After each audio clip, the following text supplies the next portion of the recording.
దేవుని యొక్క వాక్యాన్ని ధ్యానం చేద్దాం. నిర్గమకాండం 14వ అధ్యాయం 10 నుంచి 14 వచనాలు చదువుకుందాం. 10 నుంచి 14 వరకు.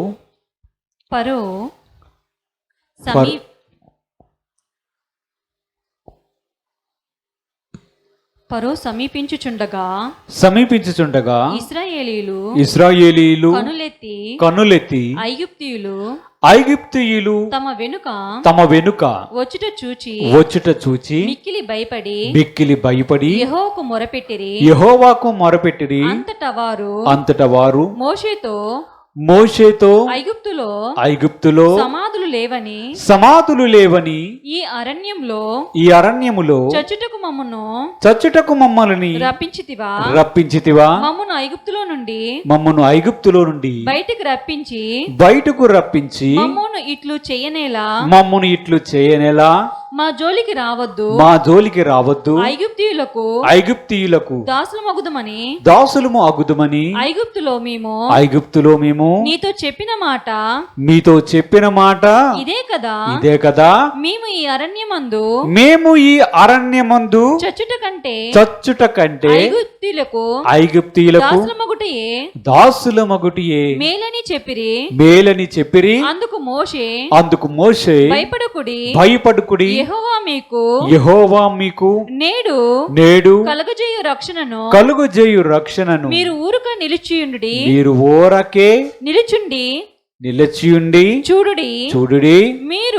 మీరు నేడు చూచిన ఐగుప్తీయులను ఇక మీదట మరి ఎన్నడను చూడరు. యెహోవా మీ పక్షమున యుద్ధము చేయును. మీరు ఊరకయే ఉండవలనని ప్రజలతో చెప్పెను.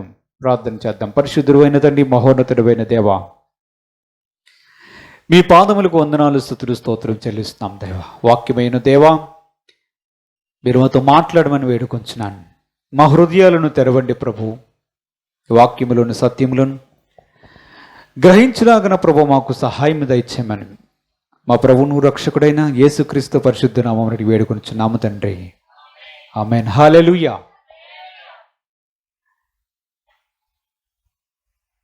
నిర్గమకాండం 14వ అధ్యాయంలో ఇశ్రాయేలు ప్రజలను చూస్తున్నాం. ఐగుప్తు దేశంలో నుంచి బయలుదేరి వచ్చేశారు. ఫరో యొక్క హృదయం కఠినమయ్యింది. వారి యొక్క సేవకుల యొక్క హృదయం కూడా కఠినమయ్యింది.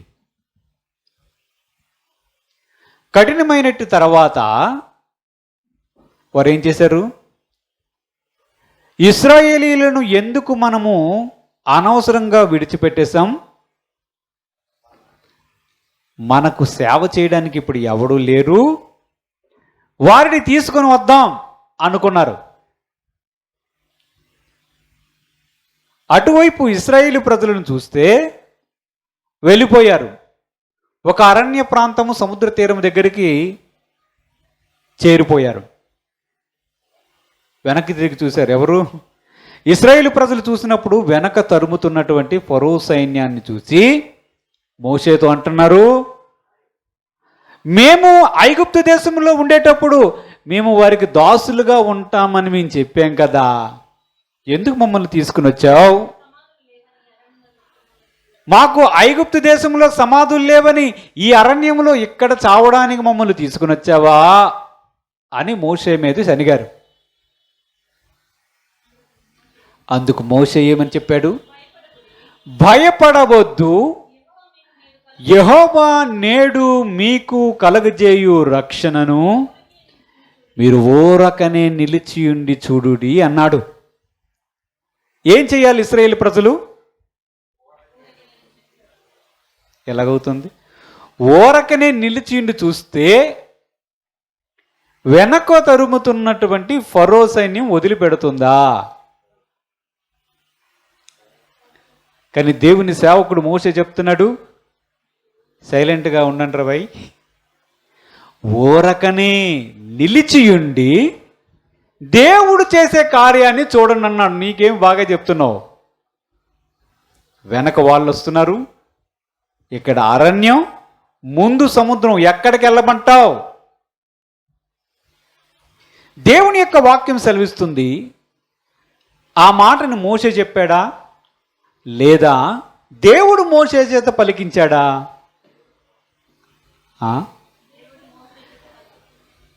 దేవుడు చెప్పకుండా మోషే గారు ఆ మాట చెప్తారా? చెప్పరు. అంటే ప్రవక్త ద్వారా దేవుడే ఇశ్రాయేలు ప్రజలతో మాట్లాడుతున్నాడు. ఊరకుండండి, మీరేమీ చెయ్యకండి, ఏమి చెయ్యకండి, యెహోవా మీ పక్షమును యుద్ధం చేస్తాడు అంటున్నాడు. ఇప్పుడు ప్రశ్న ఏమిటంటే, ఊరకుండమని ఆయన చెప్పినప్పుడు ఏదైనా చెయ్యాలా చెయ్యకూడదా?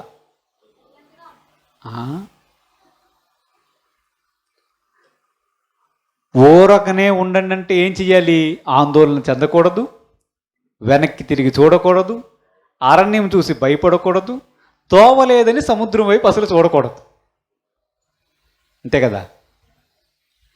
ఆ సందర్భంలో దేవుడు చెప్తున్న మాట చూస్తే ఊరకుండండి, ఊరకనే ఉండి చూడండి అంటున్నాడు. ఇది ఎలా సాధ్యం? దేవుని యొక్క మాటలు మనం చూస్తే ఏం చేస్తున్నాడు దేవుడు? 23, 24, 25 వచనాలు చదువుకుందాం. నిర్గమకాండంలోనే ఐగుప్తీయులను ఫరో గుర్రములను రౌతులను వారిని తరిమి సముద్ర మధ్యముకు చేరేరు. అయితే వేకువజామున యెహోవా ఆ అగ్ని మేఘమైన స్తంభము నుండి ఐగుప్తుల దండు వైపు చూచి ఐగుప్తుల దండును కలవరపరచి వారి రథ చక్రములు ఊడిపడునట్లు చేయగా వారు బహు కష్టపడి తోలుచుండ్రి. అప్పుడు ఐగుప్తీయులు ఇశ్రాయేలీయుల ఎదుట నుండి పారిపోదము రండి, యెహోవా వారి పక్షమున మనతో యుద్ధము చేయుచున్నాడని చెప్పుకున్నారు. దేవుడికి స్తోత్రం కలుగును కాక. మోషేతో దేవుడు చెప్తాడు, సాగిపోండి. ఆగిపోయారేంటి? నీ కర్రను చాపము ఎర్ర సముద్రమును 2 పాయలుగా చెయ్యండి. చేసిన తర్వాత ఆరిన నేల వస్తుంది, ఆరిన నేల మీద నడిచి వెళ్ళిపోండి.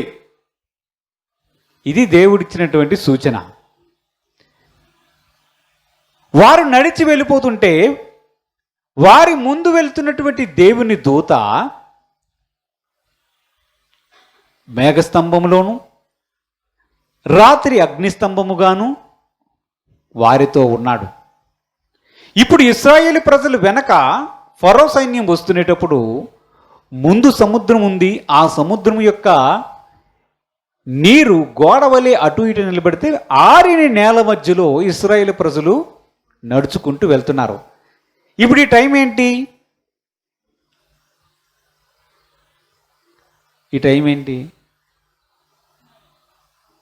ఆ మేఘం, ఇశ్రాయేలు ప్రజలు ముందు ఉన్నటువంటి మేఘం వెనక్కి వచ్చింది. రాగా అది మేఘము గనుక ఐగుప్తీయులకు అంటే ఫరో యొక్క సేనలకు అది చీకటి కలుగజేసింది. ఇంకొక వైపు ఆ మేఘంలో నుంచి అగ్ని గనుక వారికి వెలుగునిచ్చింది. అంటే ఒకవైపు చీకటి ఎవరికి? వారిని అంటే ఇశ్రాయేలు ప్రజలను తరుముచున్నటువంటి ఐగుప్తీయులకు చీకటిగాను, అదే మేఘముల నుంచి ఇశ్రాయేలు ప్రజలకు వెలుగుగా ఒకవైపు ఉంది. ఇశ్రాయేలు ప్రజలు ఆ వెలుగులో ఆరిన నేల మీద ఇటువైపు అటువైపు గోడవలే నిలిచి ఉన్నటువంటి నీటి మధ్యలో నడుచుకుంటూ వెళ్ళిపోతున్నారు. దేవుడు చేసిన పని ఏమిటంటే తూర్పు గాలిని రప్పించి ఎర్ర సముద్రాన్ని పాయలుగా చేసి ఇశ్రాయేలు ప్రజలందరూ కూడా ఈ సముద్రము దాటి అద్దరికి చేరేటట్లుగా ఏర్పాటు చేశాడు. ఇశ్రాయేలు ప్రజలు చేసినది ఏమిటి? మోషే చేసినది ఏమిటి? దేవుడు చేసినది ఏమిటి? అలాగే ఫరో యొక్క సేనలు చేసినది ఏమిటి? ఇశ్రాయేలు ప్రజలు ఏమైనా చెయ్యాలా చేయకూడదా? ప్రభు చెప్పిన ప్రకారం మీరు ఊరకనే ఉండండి అన్నాడు కదా. ఇప్పుడు మనం ఆలోచించవలసినటువంటి ఒక విషయం ఉన్నది. ఊరకనే ఉండాలా, నడుచుకుంటూ పోవాలా?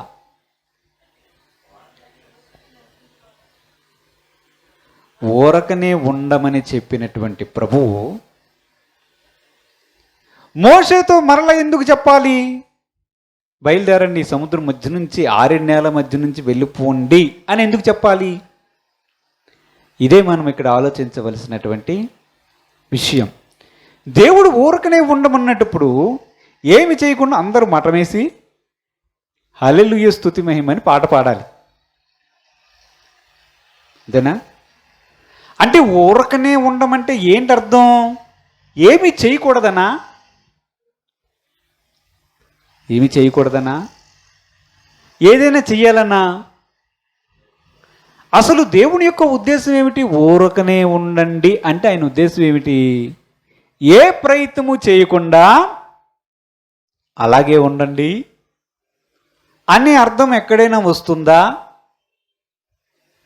వస్తుందా? వస్తుందా లేదా? వస్తుందా? మరి వీరు నడుచుకుంటూ వెళ్ళారు కదా. నడుచుకుంటూ వెళ్ళారా? వెళ్ళినప్పుడు వారు ఏదైనా చేసినట్లా చేయకపోయినట్లా? చేసినట్లా చేయకపోయినట్ట? చేసినట్టే కదా. ఇప్పుడు యుద్ధం ఫరో సేనలతో చేసింది ఎవరు? యెహోవా చేశారా? చేశారా? ఎలాగూ చేశారు? ఆయన రాత్రి అంతా ఏం చేశాడంటే వారికి చీకటిని కలిగించి ఈ రాత్రిపూట ఈ సముద్రాన్ని దాటి ఇశ్రాయేలు ప్రజలు వెళ్ళిపోయినట్లుగా చేస్తే మొత్తము చిట్ట చీకటిగా ఉంది గనక, చిమ్మ చీకటిగా ఉంది గనక ఐగుప్తు సేనలు, ఫరో సేనలు కదలకుండా సముద్రం అద్దరిని నిలిచిపోయారు. ఈ నిలిచిపోయిన ఈ చీకటి సమయములో ఏమైంది? ఇశ్రాయేలు ప్రజలు సముద్రము 6 నేల మధ్యలో నుంచి అటువైపు వెళ్ళిపోతున్నారు. వెళ్ళరా? వెళ్ళరా లేదా? నా ప్రశ్న ఏమిటంటే ఊరకనే ఉండండి అనేటప్పుడు ఏమైనా చెయ్యాలా చెయ్యకూడదా? దేవుని యొక్క ఉద్దేశం ఏమిటి అనేది మనకు అర్థం కావాలి. యెహోవా మీ పక్షమును యుద్ధము చేయును అన్నాడు. ఏం చేశాడు ప్రభువు? ఆయన ఎప్పుడైతే వీరికి చీకటి కలగజేసాడో వారు ఆగగలిగారు. ఒకటి. రెండవది ఏమిటి? ఈయన చీకటి కలగజేశాడు రాత్రి అంత కనుక ఇంకా తెల్లవారుతుంది, వెలుగు వస్తుంది. అప్పుడు ఎక్కడైనా చీకటి అవుతుందా? అవ్వదు. ఇంకా వేకువజామున అవుతుండగా ఇశ్రాయేలు ప్రజలు దాటి వెళ్ళిపోయిన తర్వాత ఐగుప్తు ప్రజలు, ఫరో సేనలు ఏమనుకున్నారంటే ఈ మధ్యలో నుంచి మనం వెళ్ళిపోదామని చెప్పి సముద్ర మధ్యములోనికి వచ్చేశారు. అప్పుడు మేఘస్తంభములో నుంచి ప్రభువు చూచి అక్కడికి ఎవరిని తీసుకొచ్చాడు? ఫరో ఏం చేశాడంటే 600 పైగా ఉన్నటువంటి మంచి రథాలని తీసుకుని వచ్చి అందరు ఆఫీసర్లు తీసుకుని వచ్చాడు. వస్తే ప్రభువు చేసిన పని ఏమిటంటే ఆ రథ చక్రాలు ఊడునట్లుగా చేశాడంట. దేవుడికి స్తోత్రం కలుగును గాక. ఇక్కడ ఇశ్రాయేలు ఏమైనా చేశారా? చేసింది ఎవరు? దేవుడు చేశాడు. ఆ ఇశ్రాయేలు ప్రజలు వెళ్ళిపోయిన తర్వాత ఐగుప్తీయుల యొక్క రథముల చక్రములు ఊడిపడినట్లు చేసింది దేవుడు. ఇప్పటికీ కొంతమంది చెప్తారు ఆ సముద్రములో ఆ ఊడిపోయిన రథ చక్రములు గుర్తించారు. దేవుడికి స్తోత్రం కలుగును గాక. హల్లెలూయా. ఊరకనే ఉండండి అని ప్రభు చెప్పిన తరువాత దేవుడు వారి పక్షమును పోరాడా లేదా? పోరాడా? వారు నడిచి వెళ్ళవలసిన పని జరిగింది, వారు చేశారా లేదా? అంటే ఊరకనే ఉండండి అనే విషయంలో మనము చెయ్యవలసింది కూడా ఉంటుంది. ఉండదా? ఇప్పుడు నాకు ఒక ఉద్యోగం కావాలి అనుకుందాం. మఠమేసి స్తోత్రం హల్లెలూయా అన్నాను అనుకో, దేనికి అప్లై చేయను? దేనికి అప్లై చేయను? గవర్నమెంట్ ఉద్యోగమే కావాలి నాకు, దేనికి అప్లై చేయను. ఊరకనే నిలిచిండి చూడుడి అని చెప్పావు ఆహా అని చెప్పి అతడు మౌనంగా ఉన్నాడు అనుకుందాం. ఏమైనా జరుగుతుందా? దేవుడు లేడా? అదేంటి ఇది ఉన్నాడు. ఉదాహరణకి సింపుల్గా మనం అర్థం చేసుకోవాలంటే, అందుకే ప్రభు చెప్తున్నాడు చూడండి, అదే అధ్యాయం 30 వచనం 31 వచనం అని చదువుకుందాం. ఆ దినమున యెహోవా ఐగుప్తుల చేతిలో నుండి ఇశ్రాయేలులను రక్షించెను. ఇశ్రాయేలులు చచ్చిన ఐగుప్తీయులను సముద్ర తీరమును చూచిరి. యెహోవా ఐగుప్తీయులకు చేసిన గొప్ప కార్యములను ఇశ్రాయేలులు చూచిరి గనుక ఆ ప్రజలు యెహోవాకు భయపడి యెహోవాయందును ఆయన సేవకుడైన మోషేయందును నమ్మకముంచిరి. అది ఫైనల్ గా జరిగినటువంటి పని ఏమిటంటే, దేవుడు ఏదైతే చెప్పాడో ఆ విధంగా పోరాడాడు. ఐగుప్తీయులు ఆ సముద్ర మధ్యంలో మునిగిపోయారు. ఒడ్డునొచ్చిన తర్వాత అటువైపు నీరు ఇటువైపు నీరు మామూలుగా కలిసిపోతే, రథచక్రాలు ఊడిపోతే, సైనికులు తేలిపోతే చూస్తూ ఉన్నారు. చివరికి చనిపోయిన వారి యొక్క శవములు అటువైపు ఒడ్డుకి తేలాయి. అటువైపు వెళ్ళిపోయారు కదా, ఇటువైపు తేలం, అటువైపు. దేవుడు చెప్పినట్లు జరిగిందా లేదా? ఏం చేశారంటే, చివరికి జరిగిన విషయం చూసి దేవుని యందు నమ్మిక ఉంచారంటే, 2 విషయాలు జ్ఞాపకం ఉంచుకోండి. ఎవరెవరి మీద నమ్మకం ఉంచారు? ఒకటి దేవుని యందు నమ్మిక ఉంచారు, రెండవది మోషే అనే దేవుని సేవకుని యందు నమ్మిక ఉంచారంట. చూద్దాం దేవుని యొక్క వాక్యములో నిర్గమాకాండం 17వ అధ్యాయం 8 నుంచి 11 వచనాలు ఒకసారి చదువుకుందాం. తరువాత అమాలేకీయులు వచ్చి రెఫీదీములో ఇశ్రాయేలుతో యుద్ధము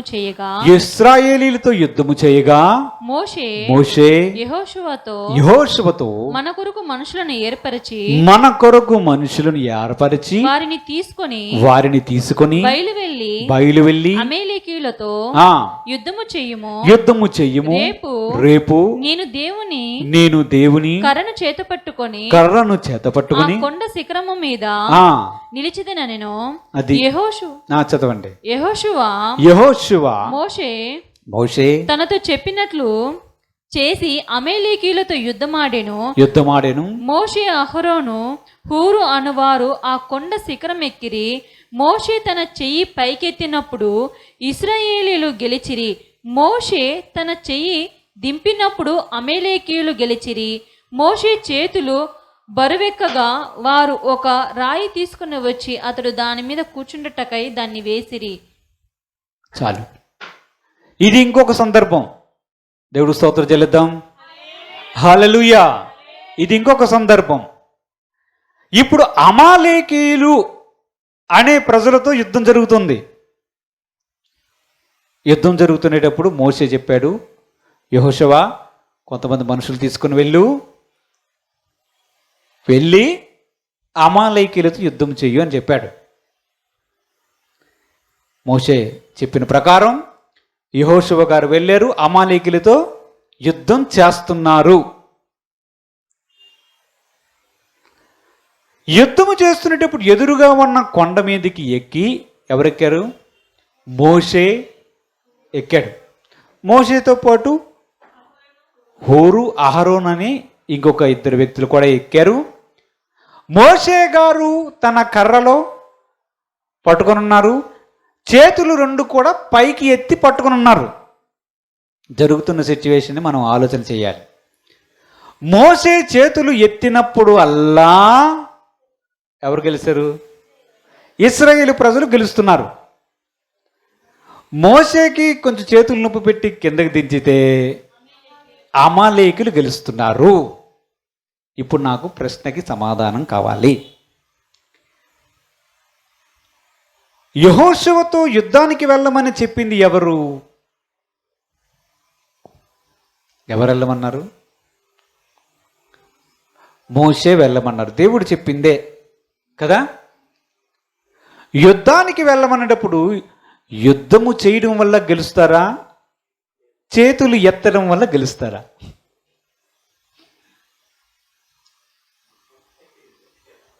చేతులు కిందకి దించితే ఇశ్రాయేలు ఓడిపోవడం ఏమిటి?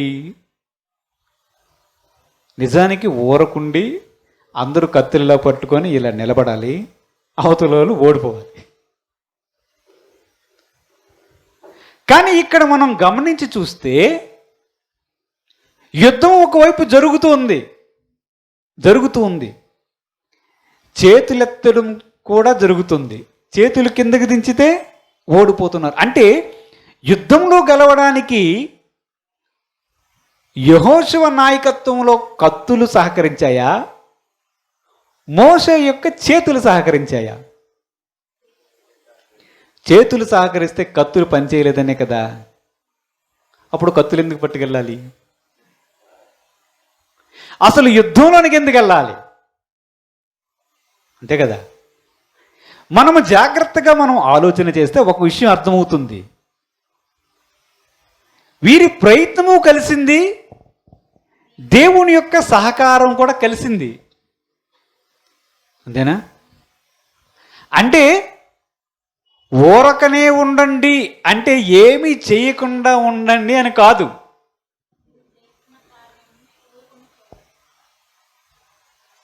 మరలా జాగ్రత్తగా మనం ఆలోచన చేద్దాం.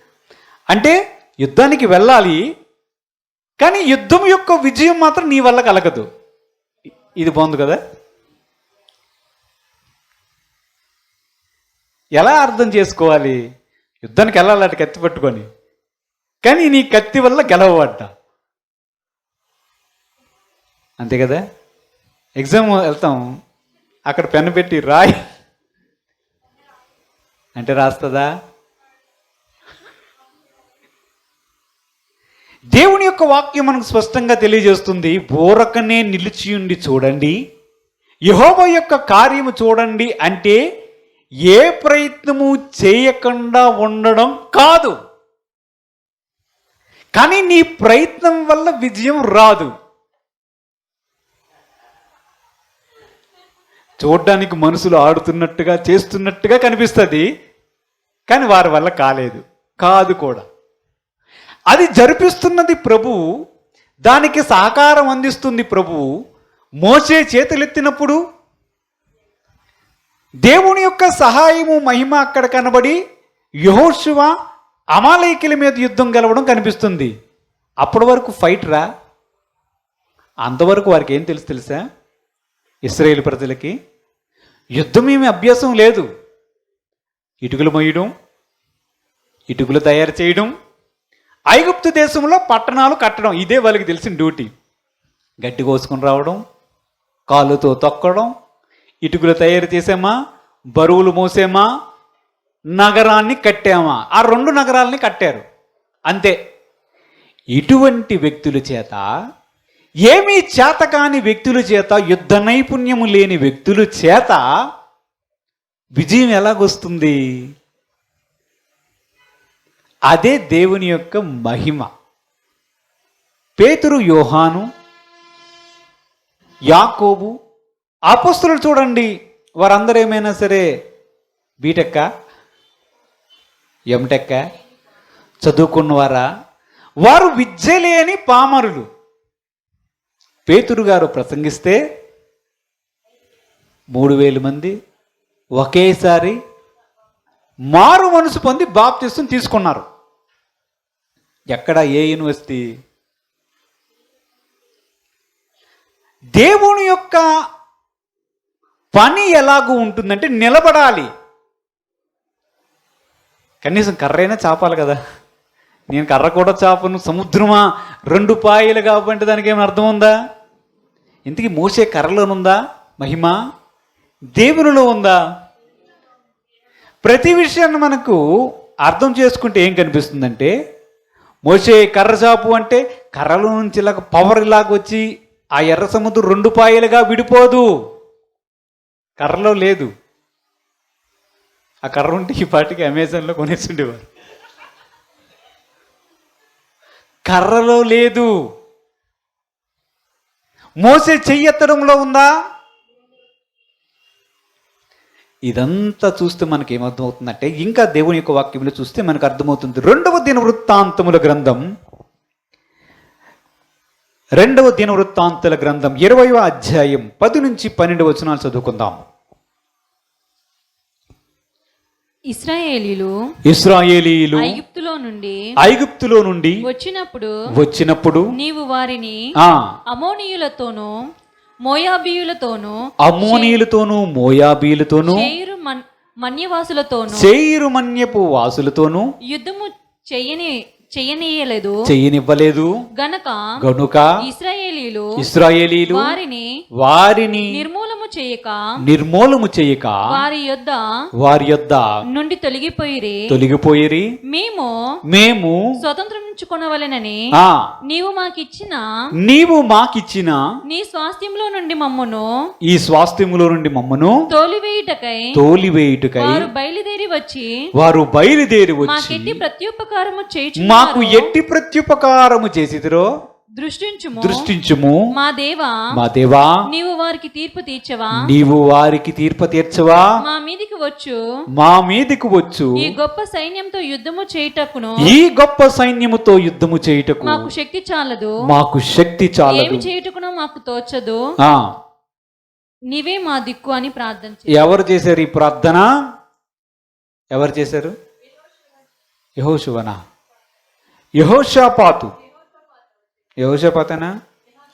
యెహోషాపాతు గారు ప్రార్థన చేస్తున్నారు. దేని గురించి చేస్తున్నారంటే, యెహోషాపాతు అనే రాజు మీదకి మోయాబీలు ఇంకా ఎవరెవరు వచ్చారు?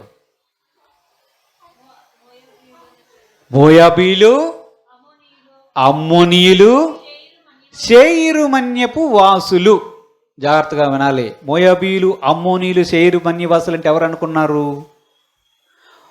మోయాబు, అమ్మోనీయులు వీళ్ళెవరు తెలుసా? లోతు యొక్క సంతానం. శేయీరు మన్యపు వాసులు ఎవరు అనుకున్నారు? యాకోబు యొక్క అన్న ఏసావు యొక్క సంతానం. అంటే యాకోబు యొక్క అన్న అయినటువంటి ఏసావు ఆ జనులు నివసించినటువంటి ప్రాంతం కానీ, లోతు యొక్క కుటుంబీకులు నివసించే ఆ దేశాల్లోనికి కానీ దేవుడు వెళ్ళనివ్వలేదు. ఎవరిని? ఇశ్రాయేలు ప్రజల్ని వెళ్ళనివ్వలేదు.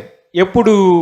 ఈ ఐగుప్తు దేశంలో నుంచి బయటకు వస్తున్నటువంటి సందర్భంలో మీరు వారికి వెళ్ళొద్దు, వారితో మీరు యుద్ధం చేయకూడదు అని చెప్పాడు. ఎందుకంటే లోతు సంతానం, అలాగే మీ రక్త సంబంధికులే. ఎవరు? శేయీరు మన్యపు వాసులు అంటే ఏదోమీయులు. ఏదోమీయులు అంటే ఎవరు అనుకున్నారు? ఏసావు సంతానం. వారిద్దరు జోలికి వెళ్ళొద్దంటే ఇప్పుడు ఏం చేశారు తెలుసా? వాళ్ళు కత్తులు పట్టుకొని సైన్యాన్ని వేసుకొని యెహోషాపాతు దగ్గరికి వచ్చారు. యెహోషాపాతుకి ఏం చేయాలో అర్థం కావడం లేదు.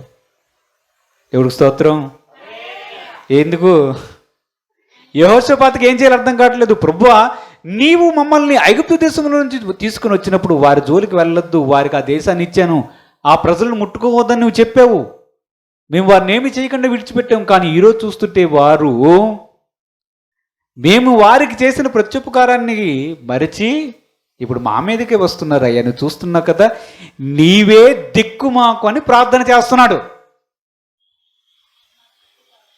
మాకు శక్తి చాలదు ప్రభువా, నీవే మా దిక్కు అని ప్రార్థన చేస్తున్నాడు.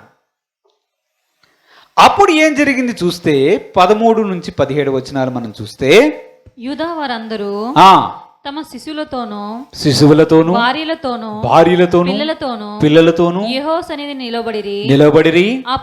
అప్పుడు మతన్యాకు పుట్టిన యెహోయేలీయులు ఎవరు కుమారుడైన ఆ బెనాయాకు జననమైన జకర్యా కుమారుడు ఆసాపు సంతతి వాడును లేవీయుడునగు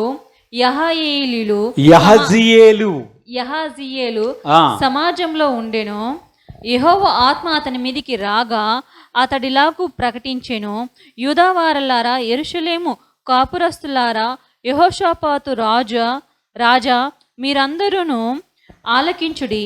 యెహోవా సెలవిచ్చినదేమనగా, ఈ గొప్ప సైన్యమునకు మీరు భయపడకుడి, జడియకుడి. ఈ యుద్ధము మీరు కాదు, దేవుడే జరిగించును. రేపు వారి మీదికి పోవుడి. వారు జీజు అను ఎక్కుడు మార్గమున వచ్చెదరు. మీరు ఎరువేలు అరణ్యమున ముందరనున్న వాగు కొన దగ్గర వారిని కనుగొందురు. ఈ యుద్ధములో మీరు పోట్లాడవలసిన నిమిత్తము లేదు. యూదా వారలారా, యెరూషలేము వారలారా, మీరు యుద్ధ పంక్తులు తీర్చి నిలబడుడి.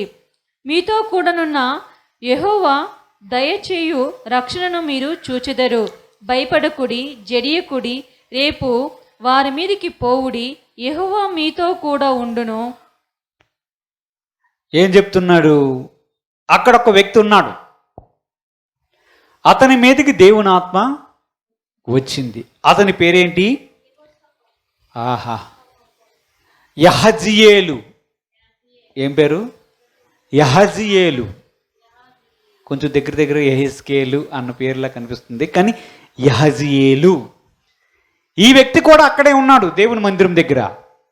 యెహోషాపాతుకు ఏం చేయాలో తెలియక ప్రార్థన చేసినప్పుడు, ప్రజలందరూ అక్కడికి వచ్చి నిలబడినప్పుడు, దేవుని యొక్క ఆత్మ యహజియేలు అనే వ్యక్తి మీదకి వచ్చి ప్రకటించినది ఏమిటంటే, మీరు ఏమీ చెయ్యొద్దు. మళ్ళా చెప్తున్నారు, ఏంటి? మీరేమి చెయ్యొద్దు, యుద్ధము దేవుడే జరిగిస్తాడు, మీరు ఏమీ చెయ్యొద్దు అన్నాడు. అది మరలా మొదటికి వచ్చాం. మీరు పోట్లాడవలసిన నిమిత్తమే లేదు, వారితో యుద్ధము చెయ్యవద్దు, యెహోవాయే మీ పక్షాన ఉండి యుద్ధము జరిపిస్తాడు అన్నాడు. అన్నాడా లేదా? అన్నాడా? తర్వాత ఏం చెప్పాడు?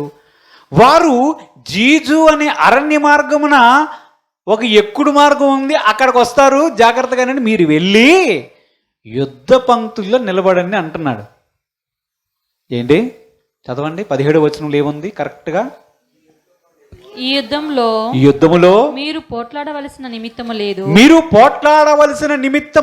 యూదావారలారా, యెరూషలేము వారలారా, మీరు యుద్ధ పంక్తులు తీర్చి నిలబడుడి. జాగ్రత్తగా చూడండి, ఏంటి? యుద్ధ పంక్తులు తీర్చి నిలబడుడి. ఒకటి జాగ్రత్తగా చూడండి. ఇప్పుడు ఏం చేయాలి? యుద్ధ పంక్తులుగా అంటే యుద్ధ పంక్తులుగా ఎవరు నిలబడాలి? ఇశ్రాయేలు ప్రజలు నిలబడాలి కదా. ఆ తర్వాత ఏంటి? మీతో కూడనున్న యెహోవా దయచేయు రక్షణను చూడండి మీరు చూచెదరు. భయపడకుడి, జడియకుడి. రేపు వారి మీదకి పోవుడి. అది ఆగండి. రెండోది ఏంటి? యుద్ధ పంక్తులుగా తీరండి, వారి మీదకు పోవండి. 2 ఎక్కడికి వస్తారో అడ్రస్ కూడా చెప్పాడు. 3 అంతేనా? యుద్ధ పంక్తులకు తీరాలంట. తర్వాత ఏంటి? అక్కడికి వెళ్ళాలంట. తర్వాత ఏం చేయాలి? అక్కడికి వెళ్ళాలి, అక్కడికి వెళ్ళి నిలబడంట కత్తిలు పట్టుకొని అంటున్నాడు కదా. వారి మీదకు పోవాలి, ఎక్కడికి వెళ్ళాలో అడ్రస్ కూడా చెప్పాడు. ఇప్పుడు ప్రశ్న ఏమిటంటే, యెహోవా మీ పక్షమున యుద్ధము చేయును, యెహోవా యొక్క రక్షణ మీరు చూస్తారు అని ప్రవక్త ద్వారా దేవుడు చెప్పినప్పుడు వారు వెళ్ళాలా వెళ్ళకూడదా? దేవుడికి స్తోత్రం. హల్లెలూయా. వెళ్ళాలా వెళ్ళకూడదా? వెళ్ళాలా. ఎందుకు వెళ్ళాలి? నా ప్రశ్న ఏమిటంటే, దేవుడు మీ పక్షాన పోరాడతాడు అనేటప్పుడు మనం యుద్ధ పంక్తులు ఎందుకు తీరాలి? మొదటి ప్రశ్న. దేవుడు మీ పక్షమున పోరాడతారు, మీరు భయపడకండి అనేటప్పుడు మనకి అడ్రస్లు ఎందుకు? అంతే కదా, అక్కడికి వెళ్ళండి, అక్కడ ఉంటాడు, మేమేమీ చేయాల్సిన అవసరం లేనప్పుడు మేము అక్కడికి ఎందుకు వెళ్ళాలి? ఇది సమాధానం కావాలి. అంతేనా? మన ప్రశ్నలో ఒక లాజిక్ ఉంది. ప్రభు అన్నీ నీవే చేస్తా అంటున్నావు, యుద్ధము జరిగించేవాడు నీవే అని నీ సేవకుడు ప్రవక్త అయినటువంటి యెహజీయేలు ద్వారా మాట్లాడావు. అప్పుడు మేము యుద్ధములుగా పంక్తులుగా ఎందుకు తీరాలి? ఎందుకు వెళ్ళాలి? వారి మీదకి ఎందుకు పోవాలి అనే సందేహం రావాలి. అంతే కదా. కానీ దేవుని యొక్క ఉద్దేశం ఒకటి బయలుపరచబడుతుంది. దేవుడే ఆ యుద్ధములో ఉండి వీరి పక్షమున పోరాడుతానని చెప్పాడు, వారి పక్షమున పోరాడాడు. తర్వాత వచనాల్లో చూస్తే మనకు కనిపిస్తుంది. అయితే వీరు చెయ్యవలసింది కూడా ఉంది. అంటే ఓరకనే నిలిచియుండి చూడుడి అంటే ఏమీ చెయ్యకూడదు అని అర్థము కాదు. అర్థమైతే దేవుడికి స్తోత్రం కలుగును గాక. హల్లెలూయా. తర్వాత వచనాలు చూద్దాం. 20, 21, 22 వచనాలు మనం చదువుకుందాం. అదే అధ్యాయం. అంతటా వారు ఉదయముననే లేచి తెకువ అరణ్యమునకు పోయిరా. వారు పోవుచుండగా యెహోషాపాతు నిలవబడి యూదావారలారా, యెరూషలేము కాపరస్తులారా,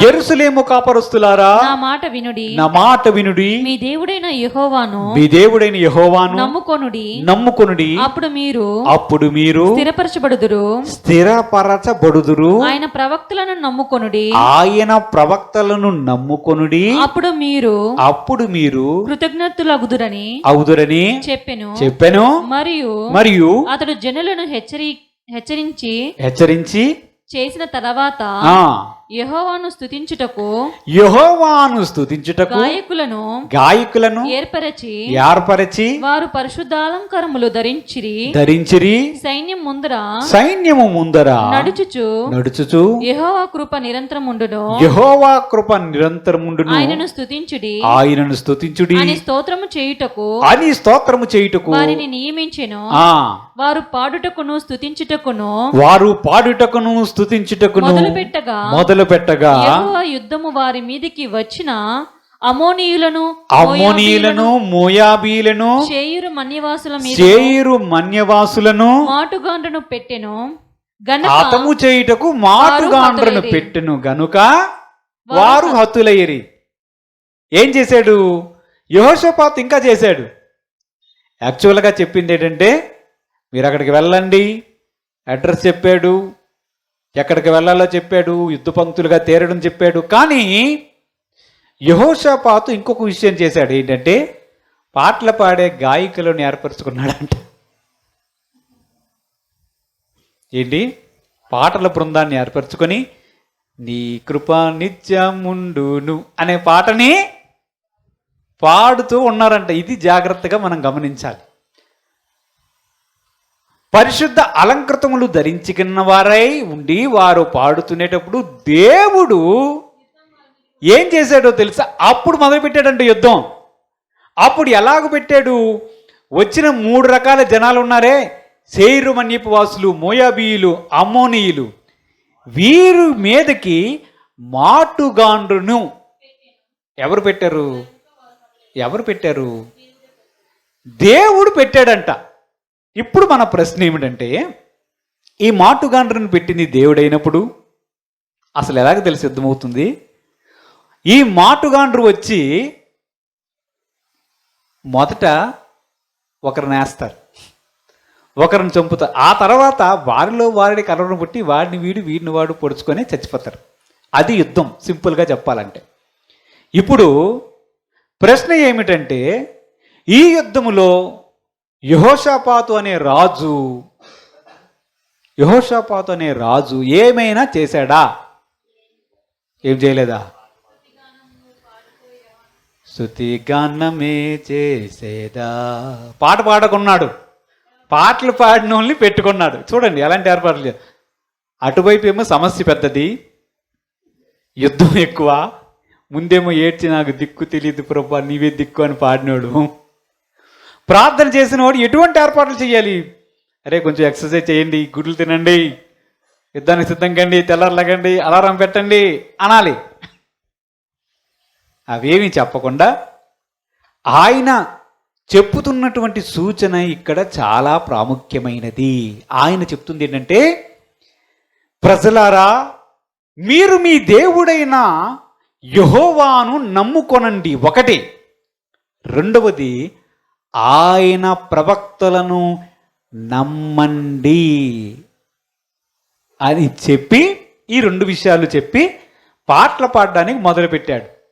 ఇందులో యెహోషాపాతు అతని యొక్క సైన్యం ఏమీ చేయలేదు, దేవుడే యుద్ధం చేశాడు. కానీ ప్రవక్త ద్వారా చెప్పాడు, మీరు పలానా ప్రాంతానికి వెళ్ళాలి, పలానా ప్రదేశంలో మీరు యుద్ధ పంక్తులుగా తీర్చబడాలి అని చెప్పాడు. అసలు దేవుడు ఇలాగూ ఎందుకు చేస్తాడు? అంతా ఆయనే చేస్తున్నాడు కదా, మాటుగాండ్రను పెట్టింది ఆయనే కదా, విజయం చేకూర్చింది ఆయనే కదా. ఆయన చేస్తున్నప్పుడు మరలా వీరిని వెళ్ళమని ఎందుకు చెప్పాలి? కరెక్టే కదా, అవునా కాదా? దేవుడు చెప్తుంది ఏంటంటే, నీ పక్షాన యుద్ధం చేసేవాడిని నేనే, కానీ ఒక డమ్మీ క్యాండిడేట్ లాగా అక్కడ మనం నిలబడాలి. దేవుడు మన ద్వారా ఆయన చేయించాలనుకున్నది చేయిస్తాడు, కానీ మన ప్రయత్నం అయితే అక్కడ తప్పనిసరిగా ఉండి తీరాలి. ఓరకనే నిలిచియుండి చూడుడి అంటే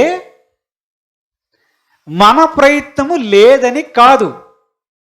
అలాగైతే యెహోషువ ఎప్పుడో అమాలేకీయుల మీద యుద్ధం గెలవాలి. చేతులెత్తినప్పుడు గెలవడం, చేతులు దించినప్పుడు ఓడిపోవడం జరగకూడదు. మనం చదివినటువంటి 3 వాక్య భాగాల్ని చూస్తే మనకేమర్థమవుతుంది? మన పక్షమున ఉండి పోరాడినటువంటి దేవుడు ఉన్నాడు, ఉంటాను, విజయం నేనే చేకూరుస్తానని చెప్తుంటాడు. కానీ ఇంకొక వైపు ఏం చెప్తాడు తెలుసా? మీరు ఆరిని నేల మీద నడిచి వెళ్ళాలి, చెయ్యి చాపాలి, మోషే నువ్వు చెయ్యి చాపాలి అని చెప్తుంటాడు. ఒకవైపు యుద్ధంపై గెలుపు మీదే అని చెప్తాడు, ఇంకొక వైపు మోషే నీ చేతులు నొప్పెట్టినా సరే నీవు చేతులు ఎత్తి పట్టుకోవాలి అని చెప్తున్నాడు. ఇంకొక వైపు యెహోషువతో జరుగుతున్నటువంటి యెహోషాపాతుతో జరుగుతున్నటువంటి యుద్ధములో కూడా సేమ్ ఇలాంటిదే మనకు అనుభవం కనిపిస్తుంది. పాటలు పాడడం, స్తుతించడం, ప్రార్థన చేయడం అన్నీ ఉన్నాయి. అంటే ఊరకనే ఉండండి అనే దానిలో ఏమేమి ఉన్నాయి?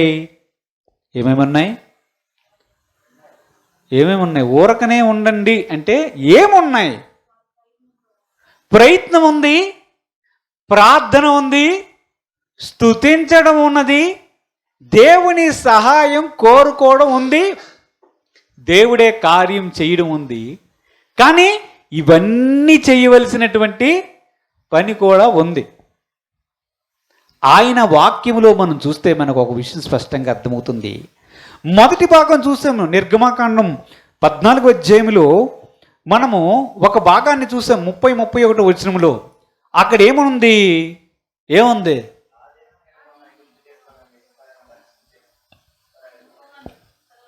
యెహోవాను ఆయన సేవకుని మోషేను వినండి. ఆ ప్రజలు యెహోవాకు భయపడి యెహోవాయందును ఆయన సేవకుడైన మోషేయందును నమ్మకముంచిరి. చూడండి, ఇక్కడ ఒక విషయం మనం గమనించాలి. మనం మనుషులు ఎందు నమ్మిక ఉంచవచ్చా? ఉంచకూడదా? ఏ మనుషుని నమ్మకూడదు. అదేనా మీ సిద్ధాంతం? కానీ దేవుడు చెప్తున్నాడు, మోషే అనే దేవుని యొక్క ప్రవక్తను ప్రజలు నమ్మారు. ఈ వాక్య భాగాన్ని అలాగే పట్టుకొని ఇప్పుడు మనము 2వ దినవృత్తాంతాల గ్రంథంలో మనము 20, 21, 22 వచనాలు చూస్తాం. అక్కడ యెహోషాపాతు ఏం చెప్తున్నాడు? మీరు దేవుణ్ణి నమ్మండి. మీరు దేవుణ్ణి నమ్మండి, ఆయన ప్రవక్తలను నమ్మండి. నమ్ముకొనుడి. ఇప్పుడు చెప్పండి, మనం దేవుని నమ్మాలా, దేవుని యొక్క సేవకుని ప్రవక్తని కూడా నమ్మాలా? ఈ విషయం మనం అర్థం చేసుకోవాలి. అసలు మనుషులు నమ్మొచ్చా? దేవుని సేవకుని నమ్మమంటున్నాడు, దేవుని యొక్క ప్రవక్తని నమ్మమని చెప్తున్నాడు. అసలు మనుషుల యందు నమ్మిక ఉంచడం వ్యర్థమేనా కాదా? మనుషులు నమ్ముట కంటే, రాజులు నమ్ముట కంటే యెహోవాను నమ్ముట, ఖాళీలు పూరించండి, యెహోవాను నమ్ముకొనుట ఉత్తమైనది, మేలైనది కదా. కానీ ఒక విషయాన్ని జ్ఞాపకం ఉంచుకోవాలి. దేవుడు తాను చెప్పదలిచిన విషయాలను ఆయన తన ప్రవక్తల ద్వారాను తన సేవకుల ద్వారాను చెప్పింది నమ్మాలి. ఏంటి? ఎవరు నమ్మాలి? ప్రవక్త, నిజమైన ప్రవక్తను కూడా గుర్తించి నమ్మడం చాలా ప్రాముఖ్యమైన విషయం. మీరు 2 విషయాలు చూశారు. మోషే యొక్క ఆ కర్రను చాపినప్పుడు, సముద్రము చీలి వెళ్ళినప్పుడు కూడా మోషేను చూచి, అద్భుత క్రియను చూచి వారు నమ్మారు. అసలు దేవుని యొక్క సేవకు నమ్మినట్లు దేవుడు చేస్తాడా? అది మనుషుని పనా, దేవుని పనా? దేవుని యొక్క వాక్యంలో చూస్తే మనకు అర్థమవుతుంది. నిర్గమాకాండం 19వ అధ్యాయం, నిర్గమాకాండం 19వ అధ్యాయం 7, 8, 9 వచనాలు చదువుకుందాం. మోషే వచ్చి ప్రజల పెద్దలను పిలిపించి యెహోవా తనకు ఆజ్ఞాపించిన ఆ మాటలన్నీయు వారి ఎదుట తెలియపరచెను. అందుకు ప్రజలందరూ యెహోవా చెప్పినదంతయు చేసేదమని ఏకంగా ఉత్తరమిచ్చారు. అప్పుడు మోషే తిరిగి వెళ్ళి ప్రజల మాటలను యెహోవాకు తెలియచేసెను. యెహోవా మోషేతో ఇదిగో నేను నీతో మాట్లాడినప్పుడు, జాగ్రత్తగా, ఇదిగో నేను నీతో మాట్లాడినప్పుడు ప్రజలు విని నిరంతరము నీ యందు నమ్మిక ఉంచునట్లు నేను కారు మబ్బులలో నీ యొద్దకు వచ్చేదనని చెప్పెను. మోషే ప్రజల మాటలను యెహోవాతో చెప్పాడు. చాలు. ఈ సందర్భం ఏమిటంటే, దేవుని వద్ద నుంచి ఆజ్ఞలను తీసుకుని వచ్చిన సందర్భం ఇది. ప్రభు చెప్తున్నాడు, మోషే నీ యందు ప్రజలు నమ్మకం ఉంచాలి. మరలా చూడండి ఏం చెప్తున్నాడు ప్రభు. ఏం చెప్తాడు? నా యందు నమ్మిక ఉంచండి, నా యందు విశ్వాసం ఉంచండి, నమ్మిన వానికి సమస్తము సాధ్యం అని చెప్తున్నాడు కదా. ఇప్పుడు దేవుడు చేస్తుంది చూడండి. మోషే ప్రజలు నీ యందు నమ్మిక ఉంచాలి. ఏమర్థమవుతుంది? ప్రజలు నీ యందు నమ్మిక ఉంచాలి. ఆ విధంగా నమ్మిక నీ యందు ఉంచేటట్లు నేను చేస్తా. ఎలా చేస్తానో తెలుసా మోషే? ఈ కొండ మీదకి నువ్వు రా, కారు మబ్బులలో, అగ్నిలో, మెరుపుల ధ్వనుల మధ్యలో నువ్వొక్కడివే ఉంటే నేను నీతో మాట్లాడుతాను, చూస్తావా? అది ప్రజలు చూస్తారు. ప్రజలు చూసినప్పుడు అప్పుడు ఆహా, ఈయన దేవుని యొక్క ప్రవక్త, సేవకుడు అని నిన్ను నమ్మేటట్లు నేను చేస్తా అన్నాడు దేవుడు. చేశాడా? అనేక సందర్భాల్లో చేశాడు. కానీ గొనిగారా? మోషే అహరోనుల మీద సనగలేదా? యెహోషాపాతు చెప్తున్నాడు, ప్రవక్తలు నమ్ముకునండి, మీరు కృతధార్థులవుదురు. అంటే మీ చేసే ప్రయత్నం విజయవంతమవుతుంది, సఫలమవుతుంది అని చెప్తున్నాడు. ఇప్పుడు ప్రశ్న ఏమిటంటే, యహజీయేలు అనే లేవీయుడు ప్రవక్త అనుకుందాం, అతని ద్వారా చెప్పబడినటువంటి దేవుని యొక్క ప్రవచనాన్ని యెహోషాపాతు అనే ఒక రాజు నమ్మకపోయి ఉన్నట్లయితే, అతనితో పాటు ఆ రాజుతో పాటు ఉన్నటువంటి ప్రజలు నమ్మకపోయి ఉన్నట్లయితే, యెహోషాపాతు మరియు అతని ప్రజలు యుద్ధములో దేవుడు తమ పక్షమున పోరాడడం చూస్తారా? చూడరు. అందుకే ప్రభు చెప్తున్నాడు, ఏం చెప్తున్నాడు? ఆయన ప్రవక్తలను కూడా నమ్మవలసి ఉన్నది. కానీ ఒక విషయం, కండిషన్స్ అప్లై. ఏం కండిషన్స్ చూద్దాం. మత్తయి సువార్త 7వ అధ్యాయం 15 నుంచి కొన్ని వచనాలు చూద్దాం. మత్తయి సువార్త 7వ అధ్యాయం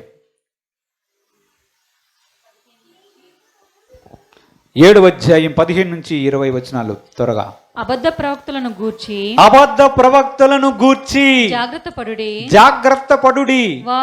వారు గొర్రెల చర్మములు వేసుకొని మీ యొద్దకు ఒత్తురు గాని లోపల వారు క్రూరమైన తోడేళ్ళు. వారి ఫలముల వలన మీరు వారిని తెలుసుకొందురు. ముండ్ల పొదలలో ద్రాక్ష పండ్లైనను పల్లేరు చెట్లలో అంజూరపు పళ్ళైనను కొయ్యుదురా. అలాగుననే ప్రతి మంచి చెట్టు మంచి ఫలములు ఫలించును. పనికి మాలిన చెట్టు కాని ఫలములు ఫలించును. మంచి చెట్టు కాని ఫలములు ఫలింపనేరదు. పనికి మాలిన చెట్టు మంచి ఫలములు ఫలింపనేరదు. మంచి ఫలములు ఫలింపని ప్రతి చెట్టు నరకబడి అగ్నిలో వేయబడును. కాబట్టి ఏం చెప్పాడు దేవుడు? అబద్ధ ప్రవక్తలను గురించి కూడా చెప్తున్నాడు. వారిని గుర్తించే సూచనలు కొన్ని చెప్తున్నాడు. మంచి ఫలములు ఫలించేది మంచి చెట్టు, చెడ్డ ఫలములు ఫలించేది చెడ్డ చెట్టు. అంతేనా? అలాగే ప్రతి ప్రవక్తను, ప్రతి సేవకుణ్ణి నేను నమ్మమని చెప్పాను అని గుడ్డిగా పోయి అందరినీ నమ్మడం కాదు. మరి ఇదొక చిక్కు.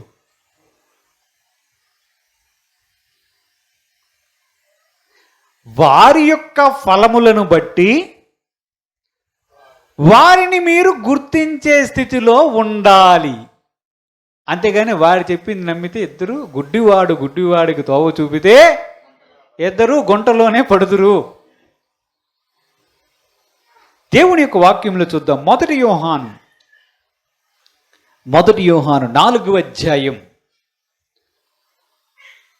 1 నుంచి 3 వచనాలు చదువుకుందాం.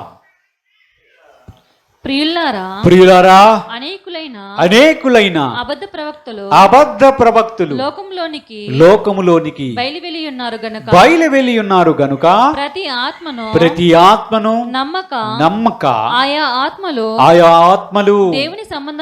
దేవుని సంబంధమైనవో కావో పరీక్షించుడి.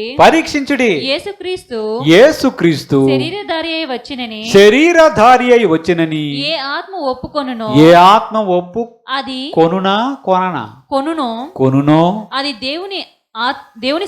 అది దేవుని సంబంధమైనది. ఏ ఆత్మ యేసును ఒప్పుకొనదో అది దేవుని సంబంధమైనది కాదు. దీనిని బట్టి దేవుని ఆత్మను మీరెరుగుదురు. క్రీస్తు విరోధి ఆత్మ వచ్చునని మీరు వినిన సంగతి ఇదే. ఇదివరకే అది లోకంలో ఉన్నది. ఆల్రెడీ లోకంలో తిరుగుతూ ఉంది. ఏంటిది? క్రీస్తు విరోధి ఆత్మ ఒకటి ఇంతకు మునిపే లోకములో ఉంది, ప్రజలను మోసపరుచుచున్నది. అనేక మంది అబద్ధ ప్రవక్తులు ఉన్నారు. దేవుని నామమును ఉపయోగించుకొని అబద్ధము చెప్పే ప్రవక్తులు కూడా ఉన్నారు. దేవుడు మనకు అప్పజెప్పినటువంటి పని ఏమిటంటే వారిని పరీక్షించి తెలుసుకోవాలి. ఎందుకంటే యెహోషాపాతు గారు చెప్పారు కదా, ప్రభువా ఆయన ప్రవక్తలను నమ్ముకొనుడి అన్నాడు అని. దీనికి లింక్ పెట్టకండి.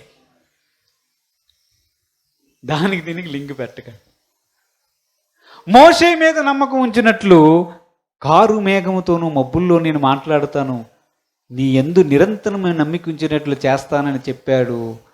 కాబట్టి ప్రవక్తలను నమ్ముటే సరియే అని అనుకోవద్దు. ఎందుకు ప్రవక్తలు నమ్మాలా? మనుషులు నమ్మాలా వద్దా? అవునంటే అవును, కాదంటే కాదు. ఎలాగా?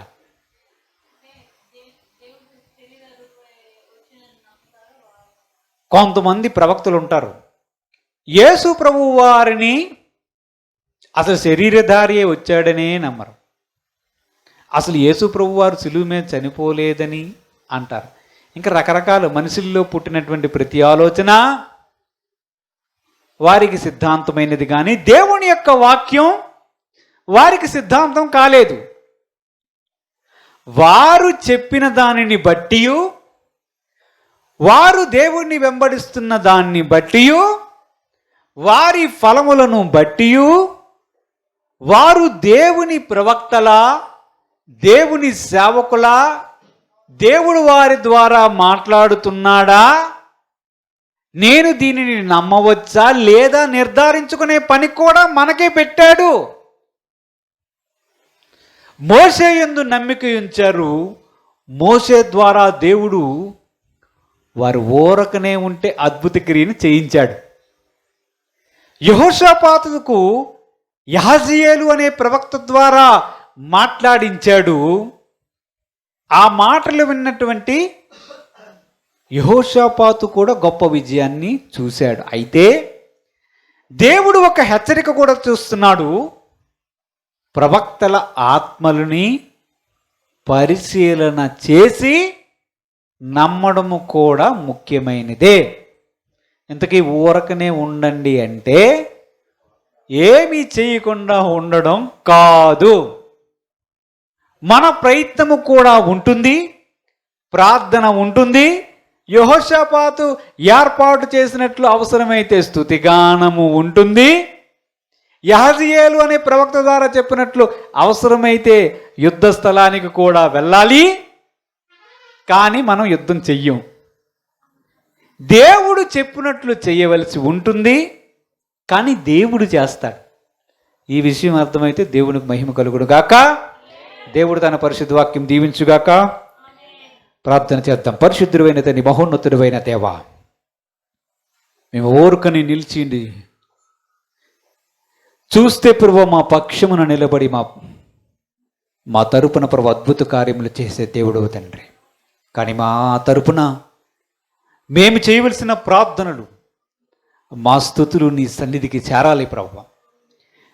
మేము ఊరకనే ఉండడంలో నీవు చెప్పిన వాటిని కూడా చేయవలసి ఉన్నదని నీ వాక్యము ద్వారా మాకు స్పష్టముగా బయలుపరిచినందుకు మీకు వందనాలు, స్తుతులు, స్తోత్రం చెల్లిస్తున్నాం.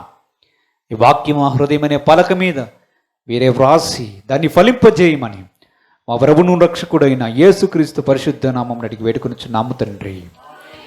ఆమేన్. హల్లెలూయా.